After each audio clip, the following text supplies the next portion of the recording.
Scarlet G5 and prime వీడియోలో తెలుగులో కూడా స్ట్రీమింగ్ అవుతుంది. యానిమే మూవీ కాబట్టి అడల్ట్ కంటెంట్ కూడా ఏం లేదు, ఫ్యామిలీతో కూడా చూడొచ్చు. ముందైతే మీరు ఛానల్ని అయితే సబ్స్క్రైబ్ చేసుకుని పోయా. పుచుక్ అంటే కానీ సబ్స్క్రైబ్ కొట్టరా ఏంటి? ముందైతే ఛానల్ని సబ్స్క్రైబ్ చేయండి, అదేగా చెప్తున్నా. ఒక్క లైక్ అయితే వేసుకోండి, అది కూడా మీకు నచ్చితే. ఇది 2025లో విడుదలైన Japanese animated fantasy action adventure film Shakespeare omelette కాదు హ్యామ్లెట్ ఆధారంగా ఈ సినిమాని తీశారు. సో మెమోరు హొసోడా ఆస్కార్ నామినేషన్ పొందిన జపనీస్ యానిమేషన్ డైరెక్టర్ తన లైఫ్లో మొత్తం కూడా యానిమేషన్ సినిమాలో తీశాడు. కానీ బాక్సాఫీస్ వద్ద ఈ సినిమా ఫ్లాప్గా మిగిలిపోయింది. స్టార్ డైరెక్టర్ తీసిన సినిమా అయినప్పటికీ కూడా ఆడియన్స్ అయితే థియేటర్కి వెళ్ళలేదు. ఎందుకు చెప్తాను అదే. వరల్డ్ వైడ్గా ఈ సినిమా కేవలం 1.4 మిలియన్స్ నుండి 2 మిలియన్స్ మధ్యలోనే, అంటే 12 నుండి 16 కోట్లు అంతే, జస్ట్ ఆ వసూళ్ళు మాత్రమే రాబట్టిందంట. మరి ఇప్పుడు ఓటీటీలో ఈ మూవీ చూశాక నాకేమనిపించిందంటే, యాక్షన్ చూసి అరిచా, స్టోరీ చూసి తలపట్టుకున్నా. విధాడిందిరా నీతో నీ వింత నాటకం. పర్లేదు, Japanese action movies, anime movies ఇష్టపడ్డవారైతే ఒకసారి ఎక్కువ ఎక్స్పెక్ట్ చేయకుండా ట్రై చేయొచ్చు. కానీ స్టోరీకి మాత్రం పెద్ద దండం, చెత్తలా ఉంది ఆ స్క్రీన్ ప్లే కూడా. ఉన్న నెగిటివ్స్ అన్నీ ఒక పక్కన పెట్టేద్దాం.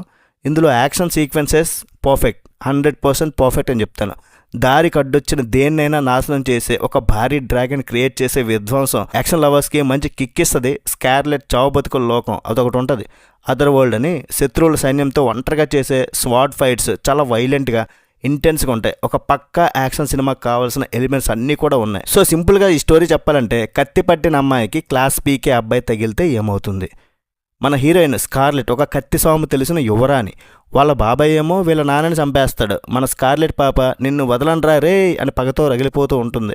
కానీ విలన్ గాడు తెలివిగా విషం పెడతాడు. దాంతో మన హీరోయిన్ అదర్ వరల్డ్, అంటే ఒక చనిపోయిన వాళ్ళ లోకంలోకి వెళ్తుంది. అక్కడ కుర్రాడు ఎంట్రీ, పగలవద్దు, లైఫ్ మొద్దు అని చెప్తూ ఉంటాడు. సో మరి మారుతుందా, హీరోయిన్ పగ తీర్చుకుంటుందా అనేది చూడాలి.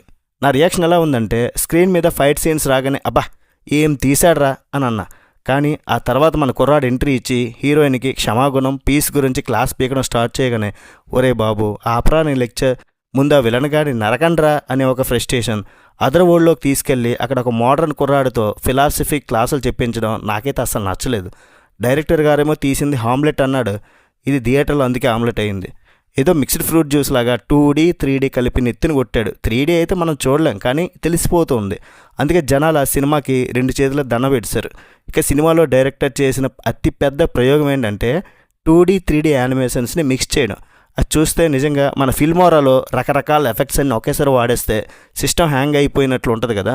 స్క్రీన్ మీద ఏం జరుగుతుందో వాళ్ళకే తెలియాలన్నమాట. మన సినిమా చూస్తున్నామా లేక ఒక కళ్ళకి ఏమైనా గ్లిచ్ వచ్చిందని ఒక డౌట్ అయితే డెఫినెట్లీ వచ్చింది. సో ఫైనల్గా ఈ మూవీ గురించి చెప్పాలంటే మాత్రం యాక్షన్కి స్కార్లెట్, స్టోరీకి ఆ స్క్రీన్ ప్లేకి ఆమ్లెట్. రేటింగ్ ఎంత ఇస్తున్నాడు మూవీకి? 2.75. నచ్చితే వీడియోకి ఒక like, share, subscribe. Bye bye, జై హింద్.